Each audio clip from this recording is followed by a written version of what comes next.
Hello, my garden friends. This is Jersey Shore Lisa from MyNJGarden.com. I'm in my basement today and I'm getting ready for spring. So I'm starting a few things indoors and then I'll start a few things outdoors this week too. I have a greenhouse outside and I'm blogging about that greenhouse build on MyNJGarden.com.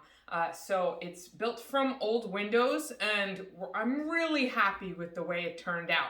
So I'm going to be starting some cold weather seeds out there, kale and lettuce and spinach and things like that. But indoors, I want to start some things that I've never really grown before. And I want to start some things that are going to have a long lead time before they germinate. Things that I want to keep a little bit closer eye on.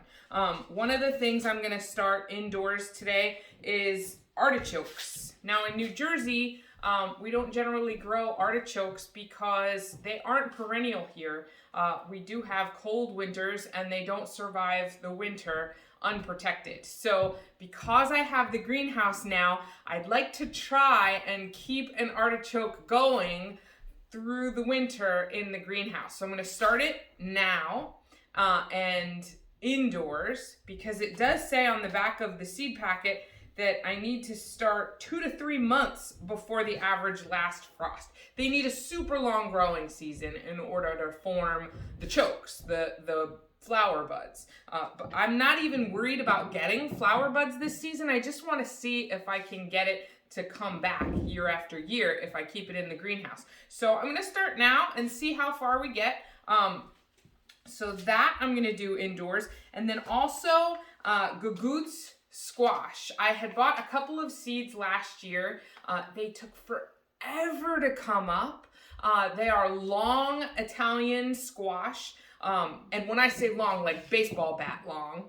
But when they're young, they can be eaten like a summer squash, just like zucchini or summer squash, the yellow summer squash, the crookneck. Or you can let them mature and then you'll be able to harvest the seeds. I got one squash off of the plant, so I didn't even eat it. I just let it go so that I could collect a bunch of seeds from it, and I did that. So this year, I'm going to start them early, I'm going to start them indoors, and I'm going to try and get a few plants so I get a few squash. I don't think it really liked where it was planted. I think they give you more than one squash per plant. So we'll see. It's going to be an experiment. But those are the things I'm going to start in here. I do have some...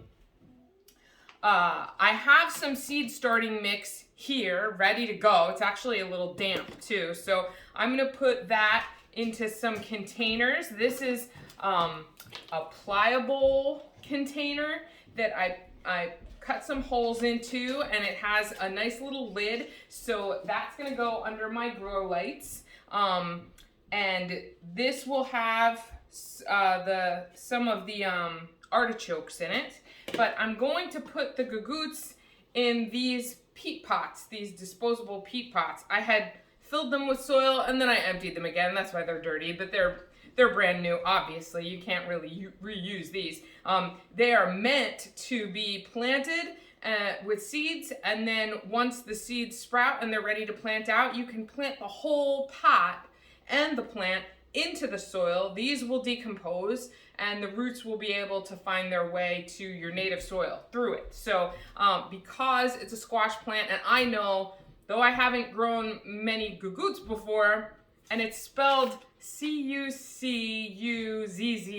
so it's Cucuzzi, I guess in English, but I know that squash plants don't like to have their roots disturbed. So rather than plant them in something where I would have to transplant them when I'm ready to plant them out, I'm going to plant them in those degradable pots so that I don't have to disturb the roots at all. I also wanted to show you something else that I'm doing to prepare for spring planting. I ordered from Home Depot this coconut core block, and it's heavy. It's an 11-pound block of coconut core. When I opened the box from Home Depot, it came unwrapped in the box.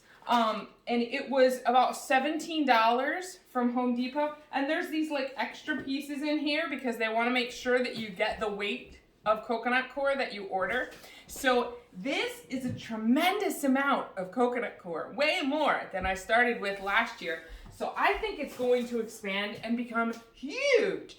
Also, I want to add some vermiculite to it this year because I've seen a lot of people making their own soil mixes or soil-less seed starting mixes, and they're using coconut coir or peat, they're using vermiculite, and then they're using compost as well. Some people are using compost, some people aren't.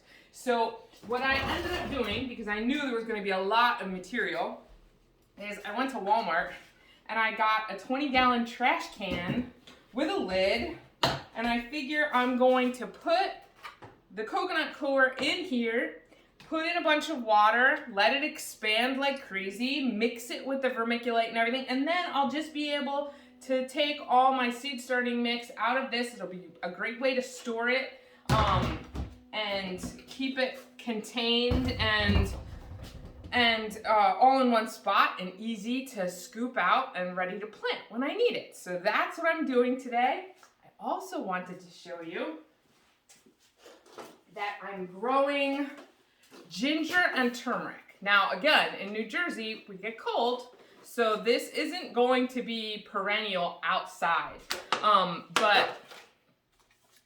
This is turmeric, and it's just starting to sprout. So I'm gonna come up closer here, and hopefully you can see there's a little sprout there and a sprout coming up there. And turmeric and ginger are tubers, and they're used in Indian cooking and a lot of other places throughout the world. You probably know that turmeric is anti-inflammatory, big time.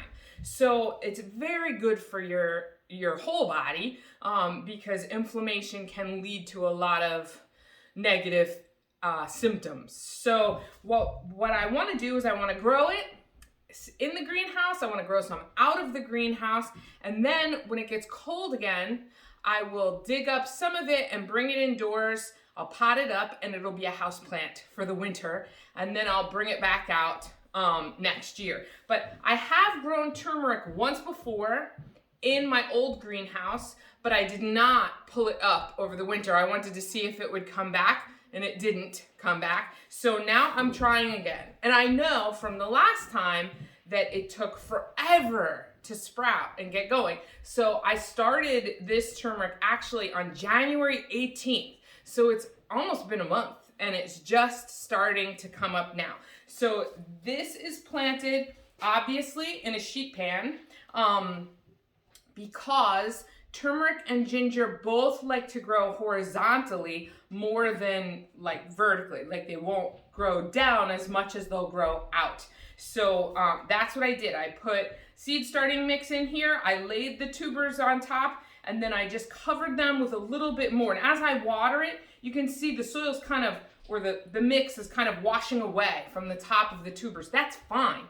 Think of them the same way that you would plant irises, because irises like to be very near the top of the soil as well. I didn't really realize that the first time I planted turmeric, so I think these are gonna be even happier than they were the last time. And then I also planted ginger the same way. And you can see that I have a cover for the sheet pan, and I also have a cover for this. This was just like a grocery store salad bin, and it had a cover on it. So while this was kind of getting started, the ginger, I had it covered. And you can see that I missed when they first came up because they're all kind of bent at the top because they hit the cover and started growing that way. So I don't know, I hope that you can see it really well. These are coming up faster than the turmeric did. They were both started on the same day in the same manner.